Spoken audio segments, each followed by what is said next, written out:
Thank you.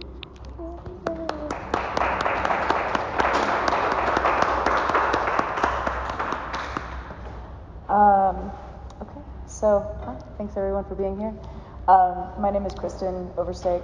I'm on this side over here. So this is kind of a continuation of an ongoing body of work for me, but I'm going to start with talking about an idea that I've been thinking about in probably the last few weeks that was tied into the origins of this body of work. And I was listening to an audiobook of a collection of essays that kind of brought it back to me in the last couple of weeks, so it's been very present in my mind. So, and it's the idea of infinite potentiality.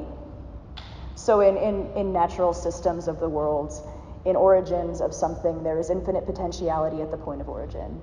So there's a lens of potential and infinite variation that anything can happen from a point of origin.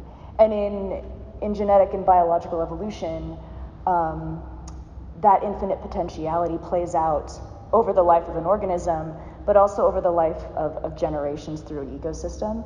And so evolution happens where every generation will change just a little bit, and every change creates a new lens of spectrum of potential.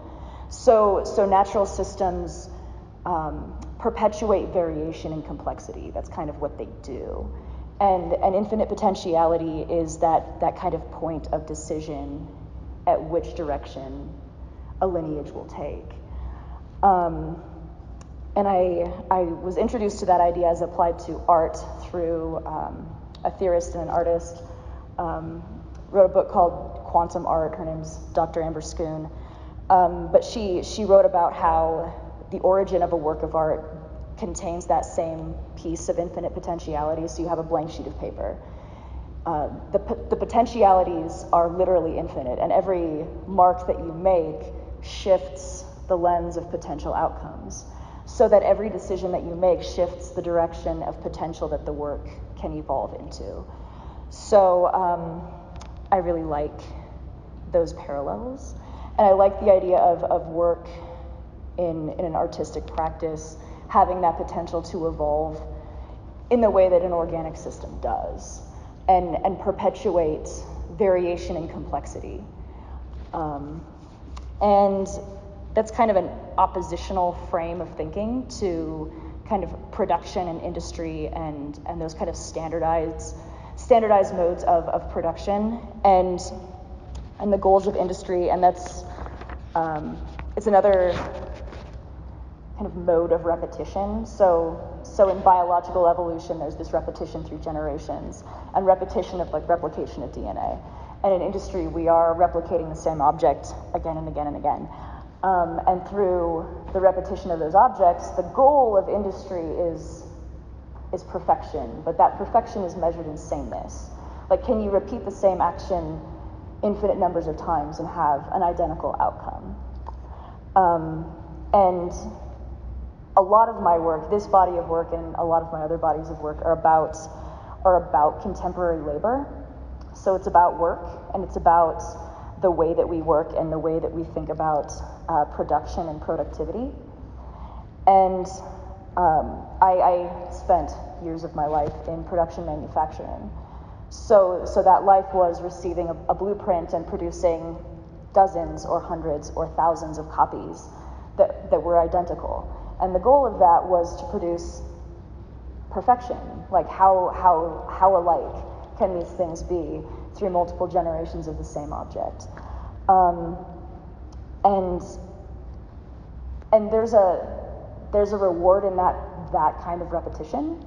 So in that mode of making, it builds, material expertise and kind of a predictability of outcomes. So it becomes really comfortable and really natural, and it becomes this really familiar set of behaviors because it's just part of your relationship with this material and this process. But it doesn't have a whole lot of potential for change. It becomes a very rigid system. So I'm kind of interested in how these oppositional ideas can intersect in my practice, and in this particular body of work. Play is something that's very important to me, and it has been very important to me for a long time. So when I left industry, I was tired of making things that were square. I made a great many very square or rectilinear objects. I made a lot of things that were very rigid and very structured. I made a lot of things, the kind of common tolerances were like 10 to 30 thousandths of an inch. So they had to be very precise, and they had to be very perfect, and they had to be very square.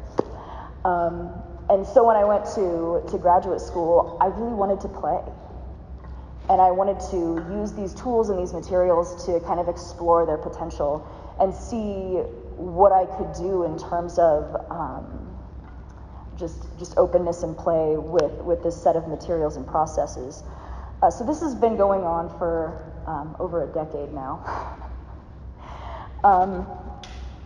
And they've obviously changed over the years that I've been making them. And I've kind of carried some of the pieces of industry with me, so I kind of, the numbered system, so they're all numbered. So I'm kind of tracking my productivity, but they're not necessarily numbered in numeric order, so I'm tracking my productivity poorly.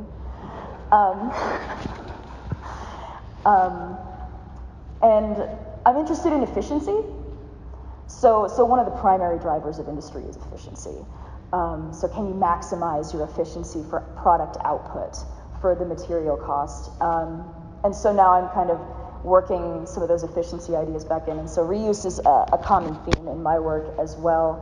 And I'll kind of talk about that in a minute. But I started with one lineage. So it's become kind of an evolving set of lineages at this point. So there are 3 form lineages in this body of work. I call it my biomechanical evolution series. And I started with columns, and the original forms were porcelain.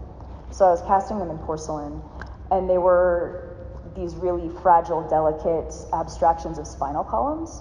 So I was talking about the body's relationship to labor, so the sacrificing of the body, and especially the spinal column in the back, as that metaphor of bodily sacrifice to productivity. And then I adapted the process to iron, and because metal is kind of my comfortable home working material. So the spines became this lineage of columns, and then the columns became spheres, and then the spheres became halos. So I now have columns, spheres, and halos as the 3 kind of lineages of the forms. And the castings are made in subtractive sand molds. So they are bonded resin sand, and they are carved directly from blanks of sand. So there's no original pattern to any of them. So they can't be duplicated. There's no possible way to replicate any of these objects, but there's a system by which each form gets built. So I'll carve the blanks and stack them and cast metal into them. And if you're familiar at all with the metal casting process, where there's a seam in a mold, the metal will flash, and that's considered a defect. It's a defect of the casting. You have failed in your process. And my work is primarily about manipulating the flashing. So I'm intentionally creating the defects so that I can manipulate them. So they're defective from the beginning. But there's an unpredictability to it. So there's a control over the way that they're stacked and the way that they're carved, but because of the unpredictability of the carving, they're all carved by hand. I use dead bandsaw blades. So I just sit there and carve them all by hand, even the big ones. And the metal that is cast into them creates these unpredictable forms within the molds themselves. And that variability is something that I'm really interested in, because it plays into that infinite potentiality that this form can never be replicated. They're creating their own evolutionary lineages of shape and form in their own kind of little life cycles. And I've started, in these bodies of work, I have multiple decay series. So the decay series is a new thing. So especially in these two triptychs here, the iron casting is the original casting, so I will make the mold and cast iron into it. And then I will keep the mold and cast into it again. So each triptych is the same mold that has been cast into 3 times. The iron is the original, and then there are 2 subsequent castings that kind of map the decay of the mold over time. So you're kind of watching the deterioration of the mold form.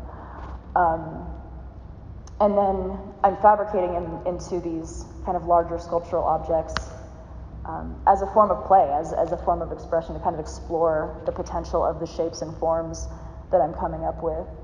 I was originally trying to put them all into singular objects, and then I decided to split them into triptychs, and I think of the triptychs as like a singular object, right? They are a set of objects, but they're kind of one unit.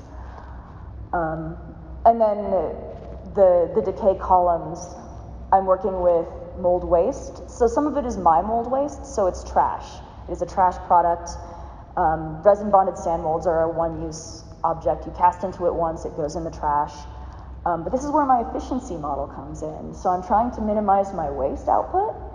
So I'm reusing my mold waste to create new columns. And I'm also, so you can see like kind of remnants of other sculptures cast into those columns that have those previous life lineages cast into them. And then I'm also using mold waste that I find at other iron pours. So iron requires a community of people, and they produce a lot of mold waste. So if there's a particularly nice chunk of sand, I will absolutely steal it. And that will fit really nicely into a column. This one has some nice thumbs in it. I had a student, this little one right in front of me here, there's thumbs on the back side. One of my students made thumb chickens, and she left the bottom part of her mold in the foundry yard with the thumbs in it, so I kept it. So my students' thumbs are in that one. So it carries these pieces and these artifacts of the previous lives that are now kind of part of this visual lineage as it progresses into future iterations. So you get like 3 pieces out of one mold? I can. I was just asking about how much does it deteriorate? About 3 is what I've gotten so far on these. I have another one where I only got 2, but it was a different chemistry. So a different solubility, and it didn't have the same structural integrity, so I lost it after 2. The most I've gotten is 3. I would like to try for more, but yeah, after 3 at this point, they pretty much just collapse into oblivion. That's pretty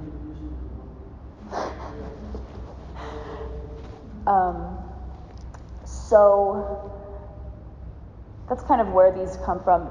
These were actually from a mold that I made this last spring. I made a sand mold. It was about 3,000 pound sand mold. So the casting is very large, and I chained it and I buried it, and I poured a big bowl ladle of iron into it, and there's a kind of a rainbow kind of belt of sand that shifted just a little bit in the front. So it casts these little thin pieces of flashing in the front, and ordinarily that's what I want. But in this particular circumstance, it blocked the view of the rest of the casting, so you couldn't see the object. But it cast the keys perfectly, and the keys are a tool for setting the mold pieces together and locking them together. And I loved the capturing of that tool, so I kept those as a triptych. Because I thought they turned out really beautifully. And the metal cast so nicely, it captured the edge of the duct tape that I put duct tape in there, so it's got a nice little duct tape texture. I was really pleased with that. So the use of fabrics is something, so my mother and my grandmother were both weavers. And so when I was a kid, I grew up like learning how to weave on a floor loom. And I gave up fibers a long time ago, but I also learned how to dye fabric when I was younger. And during COVID, we couldn't go anywhere and couldn't do anything. So I started dyeing fabric at home because it was something that I could do in my kitchen. And I started foraging for dye materials. So I started kind of accumulating these fabrics that I had dyed, and I didn't really know what to do with them, and I didn't really know how they fit. But I'd used kind of more industrial fabrics before, so I'd used this fiberglass mesh before as like a textured element in my fabricated work. So the fabricated work is kind of abstractions of the casting abstractions, so it's like a second step. I'm abstracting my abstractions in a different material just to get a different kind of iteration of the form. And I love the texture of it. I really wanted to get the kind of tension and kind of, there's almost a flesh-like quality to fabrics that metals don't carry. And I think that kind of carrying it back to that origin and speaking about the human body was something that I was interested in. So this one is dyed with onion skins. It's kind of a classic. And then the one on the other side is all dyed with dandelions. So we've got cotton and linen. And those are all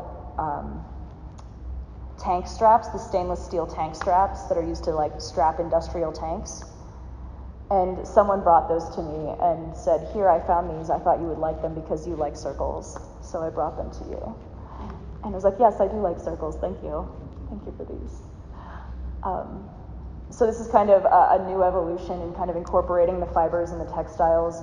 And the suspending is definitely a new format for this work to be kind of evolving into.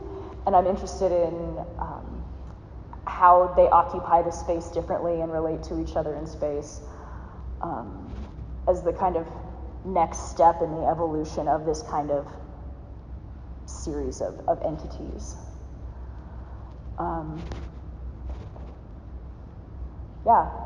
So this is all one big kind of perpetual research project.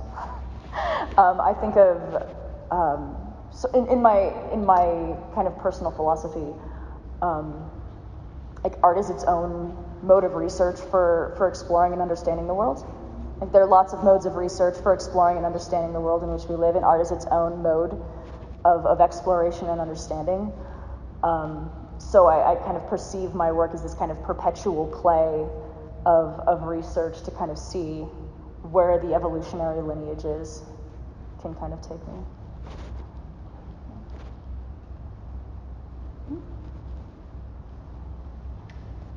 Could you comment on your drawings and how they fit into your process? Yeah. So this is only the second time I've ever shown drawings in a gallery setting. And I really like drawing, just as a kind of a doodle and an ideation process. I mean, I also teach drawing, so I like drawing a lot, but I don't know, I never felt like they were complete enough to show in a gallery setting before. But now that I'm in this mode of, well, it's all part of the process, so those are part of the process, so they can all live here now too. But they definitely fit into that kind of exploration of different potentialities. So they all start with that same origin point of infinite potentiality, and there's rules, right? So all this work is kind of vaguely rules-based, loosely. But I'll start with a circle, and then there's ways to go from there. But just to see how many different ways I can combine these elements in different ways that I can explore and express the same idea. And some of them are really gestural and really loose, and some of them are really rigid and controlled. And I think that also parallels to the way that I work in metals. So I feel like my castings are very gestural, and the way that I carve them and stack them is very gestural, but the fabricated work is very controlled. So there's this kind of dynamic of loose and tight and control and lack of control happening in both places. Does that help at all? I'm still trying to figure out how to talk about my drawings. They're kind of new. Do you work on them at the same time you're doing the sculpture, or is it a separate activity? It's usually a separate activity. Yeah, I would say it's a separate activity because most of the metals and fabrication is hot and it's extremely dirty. And so the clean work happens in its own space and the dirty work happens in its own space. And they don't daytime, nighttime usually, yeah. For a while I was using just liquefied graphite because I use graphite wash in the molds. So it's a core wash, so you coat the interior of your sand molds with the graphite wash to help the metal flow and to keep your surface intact. So I was using like a graphite wash. So it's kind of like using the materials that I use to make my molds, to make my drawings. And that was really nice. I enjoyed that a lot. And but I think these kind of deviated into like a little bit more kind of classic graphite drawing. Sharpie is a perennial tool for every good metal sculptor, so I don't know. So there's like, I guess, some material crossover as well. I want to talk about, I see all of these in this section as all sort of a story of humanity in a lot of ways. You talked about the spinal column, but I see this very apocalyptic kind of feel to this work. I see like the ship. To me, it's like, you know, the sort of expansion of you know, the world through ships, and I feel like that one in the middle is a ship, but it's a apocalyptic ship, you know, sort of showing the destruction and the disaster that we find ourselves in now, sort of looking back at history. And then I see the spinal column in the one over there in the corner, but I also sort of see that it's like it's morphing into this like animal, like this, and I find that really interesting. And I sort of see this one over here as like the building, and it's as if we're the way that like these are the world, like it's the whole world, and there's this like punk rock kind of hue to it all, like energy, and then it's and I think with the is this the copper with the copper? It's like this it feels very much like the time period that we're in right now, that we're trying to hold it all together, and it's just falling apart around us. And I think there's just, I could look at these for, and then you've got like the wheel, you know, and the wheel, this whole industrial revolution, how the wheel, and the world, and you're like, this is all, it's all in there, and you see it so well, it's so successful. Thank you. You know, it really makes you think about where we are as a species and what we've been through, and it's very, very successful. And I guess the green sort of patina in there. What is the green? Where does that come from? The green is it's a cupric acid patina. Okay. And that was intentional, or does that just come from the... No, that was an intentional patina, on the bronze, When I definitely think of, like, a lot of the columns, and a lot of the castings I think of as having very creature-like qualities, but I definitely understand. Other people seem like being very architectural, and some of them definitely have a lot more of an architectural kind of structural sensibility to them. And some of them I feel kind of like explosive. There's an explosive capacity to some of them and have that kind of energetic push. But the context of industry and industrial revolution and the impact and consequences of that is absolutely there because of just the context of the material. It's an unavoidable contextual relationship talking about industrial media and the impacts that it's had on the world around us. And in a way, maybe it's like, well, we already know this, it's like, that's a bit of a nihilistic, you know, where's next? But what I like now that I've heard a little bit more about you and where you're going, and sort of seeing the direction that you're going in, where you're bringing the metal with the organic forms and the fabrics, is that there's hope, right? And that's what we always have, is the hope that there's something other, something else is coming. And so that feels really nice that you're moving that way, and hopefully as a species, as humanity, is we are also moving in that direction, where maybe the two can live more symbiotically, you know, more harmoniously together than we have in the past.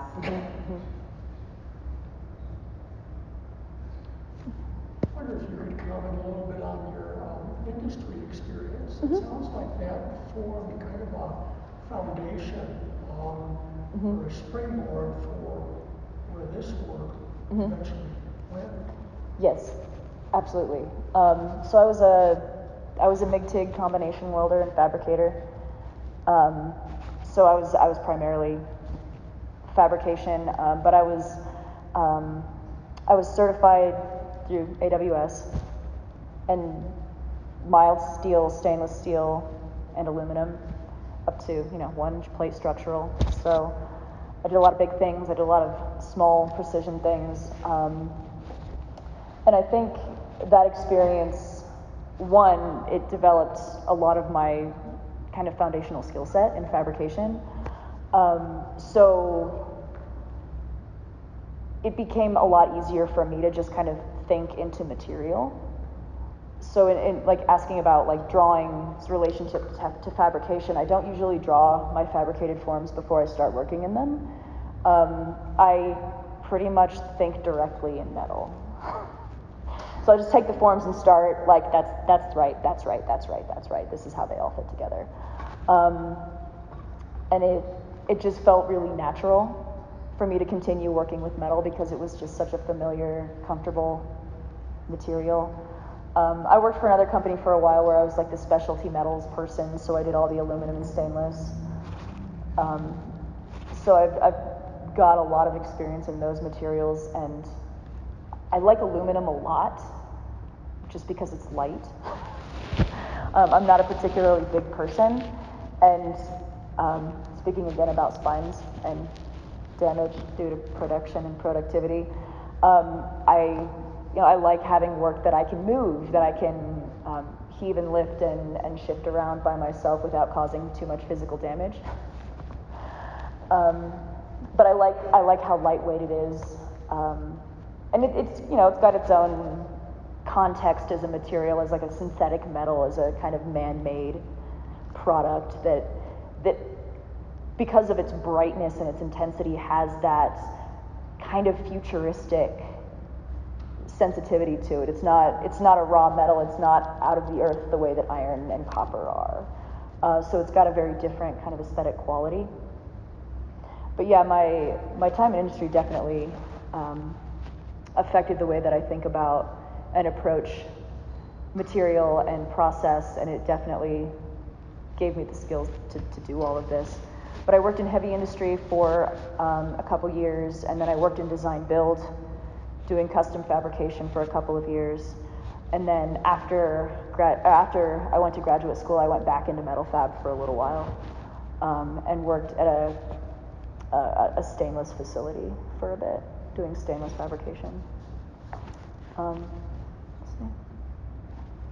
Lots of different materials. Lots of different materials.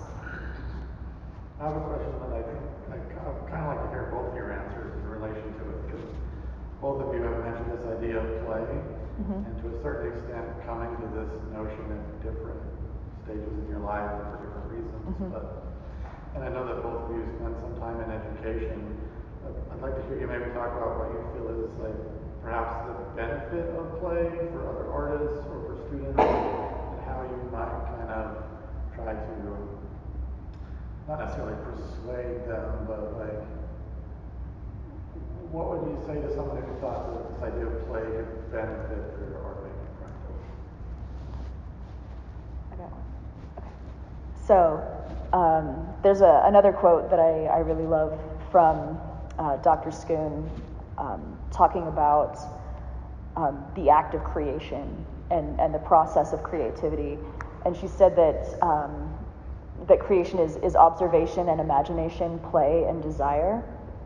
And I love that. I love the simplicity of that, because it's, this absorbing information from the outside world and from external sources and imagining into it. But the play is where, in my head, the observation and imagination can really work on each other in a meaningful way. And then the desire is the thing that keeps you coming back. It's that element that keeps you repeating and keeps you coming back to the studio and working in a more continuous way, is that desire to see where the work can go, see what it can become, see what you can do. So I always think of those kind of things working in connection with each other. So play is like, in my head, a piece of a larger creative puzzle. What was the name of that author? Her name is Amber Schoon.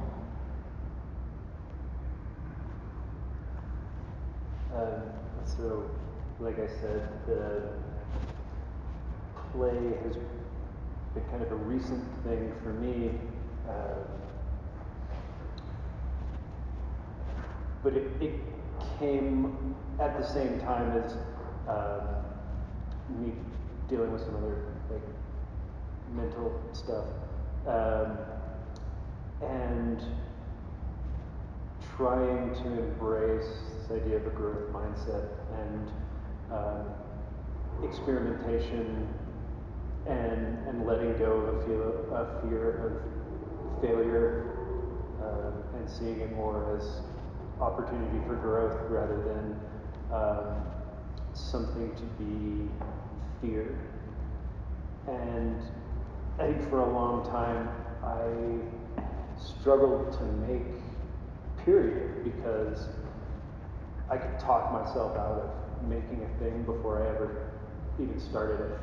And I know several former artists that had great, spectacular ideas, but they'd get like halfway through the first piece and figure out that there was something wrong with it and abandon the entire body of work that could have been, because they were afraid that this was going to be wrong.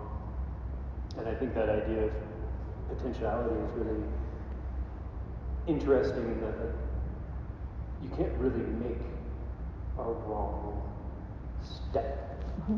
Like, if you can get anywhere from anywhere, Yeah. then you really can't screw anything up. But absolutely for students, they are really afraid to fail often. And so for me, that's where play gets into the education side of it, is for me trying to create this place where it's okay for them to try stuff, and it's okay for them to have a wacky idea. Now, well, what would happen if I did this? Like, I don't know, do that. Like, what happened? Okay, what did you learn? And that's, I try to convince them that you're going to learn from screwing something up. Mm-hmm. Like, try it. You'll learn that either works or doesn't. But either way, you're going to know now that doesn't work, or that does work. And so, I think that's how I try to push students in that direction. Yeah, I think educationally, in this aspect, I think it's a privilege in the way that I teach and where I teach, is that I have the same students for multiple classes. I teach a lot of different things at the same university, so I had the same students in multiple courses, and that is privilege. Because I can kind of help them build habits, and so we can start at the beginning, and I very much teach from a growth mindset. So everything is kind of rapid skill building, like low stakes, like, so what if you screwed it up? Do it again, it'll be better next time. That doesn't matter, it doesn't matter. And every time you do it, it'll be better. And how do we get better at things? We suck at them for a little while. It's okay to suck at things for a while, because that means that you're gonna get better at it. And when you finally come out with a product that feels really good, you can put it up on the wall and say, that's the one. That's where I got it. And you can look back at this whole lineage of all the things that didn't quite work out and say, but that's where I got this piece, and that's where I got this piece, and then and it all ended me up here. And I also, my students also know this about me, is that every time we have a critique, it's like it has to be finished. but they also have an extra 24 hours to implement any changes to anything that was like any feedback that they got in critique. They have 24 hours to implement the changes. So if they came in with something and they're like, this flopped and it didn't work, okay, we can help you find a solution. How do we make this thing not fail? They have 24 hours to come back and modify it so that this failure then becomes a path forward. And I think that that's important for them to kind of see that it's not an end of something, it's a beginning of something. We're not allowed to make that up in art school, or it's refreshing to hear you say that, but in art school that wasn't my experience. Mm-hmm. You know, it was to do the best you could versus make shit art, it doesn't really matter. You know, ultimately as long as you're creating, right? And to your point, the more you do it, the better you will get. If it's something that you really feel speaks to you and you want to get there to a place where you feel you can put it on the wall. But if you're sort of bound by a grade, and your grade is so important, and that's a bit political, and I don't necessarily want to go there. It makes me think of, I don't know if you know the portrait artist Jenny Seville. She's an English artist, and she's one of my faves.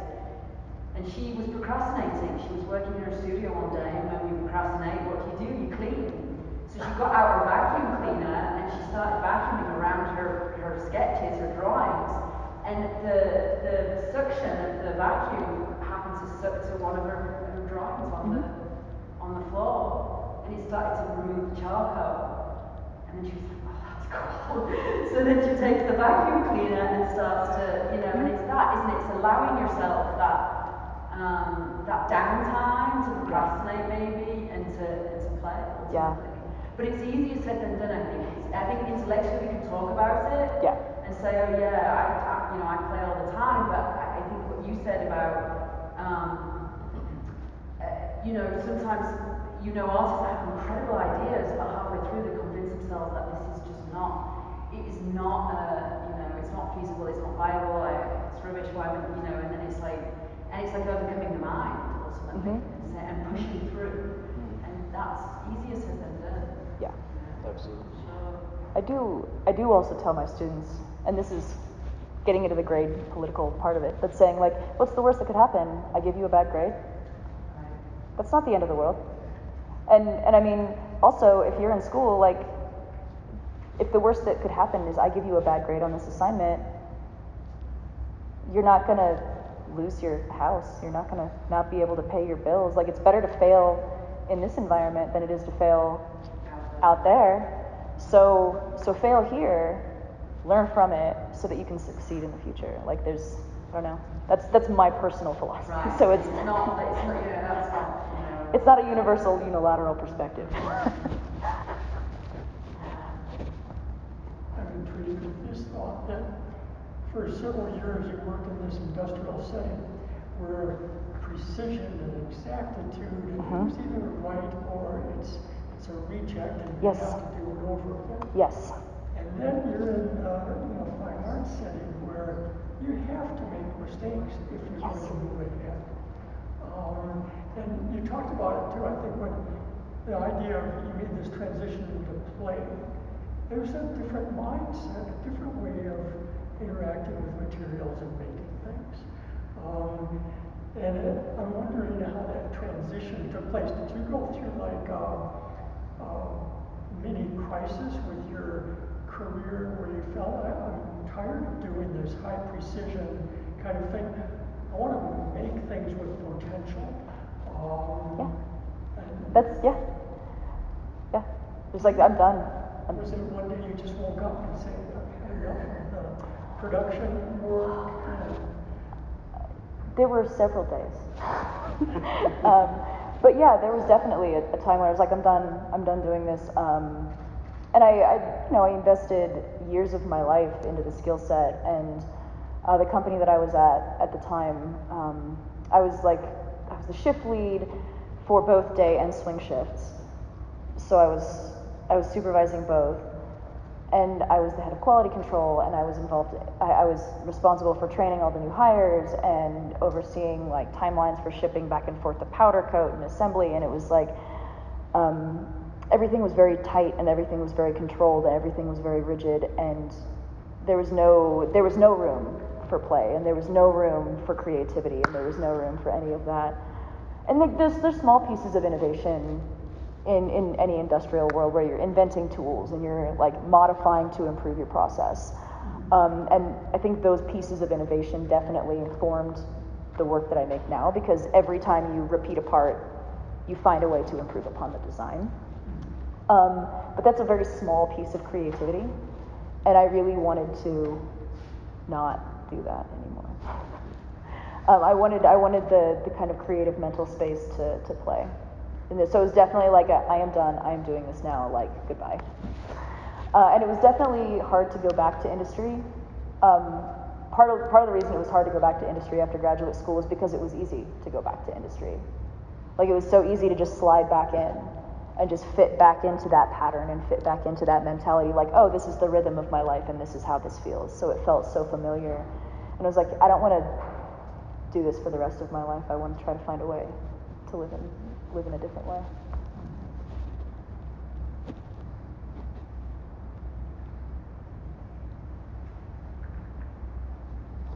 And I don't think it was kind of a crisis moment that happened for me. Well, we were all going through a crisis, right? Like, this came out of not having access to my normal mode of work and having time to do stuff. And so I had tools, I had materials, and I had time, but I was cut off from my normal mode of making. And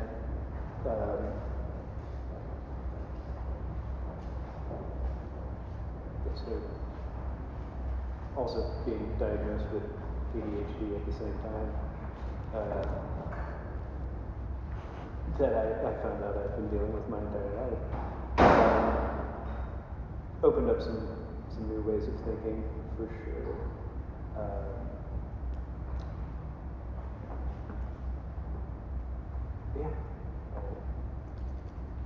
I've kind of thought around that idea a lot, but haven't put a lot of it. I haven't looked at it super close up yet. But yeah, there's definitely just let go. And we'll see what happens. Human playings, yeah. You both work in different institutions. Do you feel like the institution you work for supports and enables that sort of playful spirit that you embody in your own work and you try and instill in your students' work? Sometimes.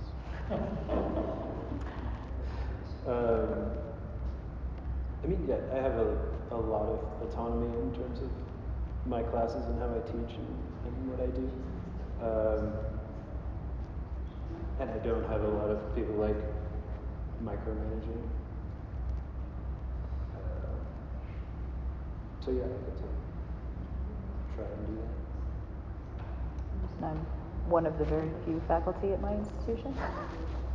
So I have a lot of autonomy in how I do those things, but also the population that I teach at a very small school. I teach at a very rural school, so lots of rural populations. We are an indigenous serving institution, so we have a lot of native students. And a lot of our students come in from a background where they have no previous art education at all. So from small rural high schools, they have no prior background in the visual arts, and so we're starting from nothing. And there is a lot of fear, and there's a lot of intimidation of like, I'm not good enough, I don't deserve to be here, and a lot of that kind of framework. And it's really important to me as a faculty person to, one, make it a space that is accessible to those students where they feel like they can come in and build knowledge and understanding without feeling like they're failing at everything because they don't know anything. It's like, that's great, you don't know anything, let's learn, let's all go. And help them kind of build from scratch. And that's really important for our institution as a whole, is to serve the population that we teach.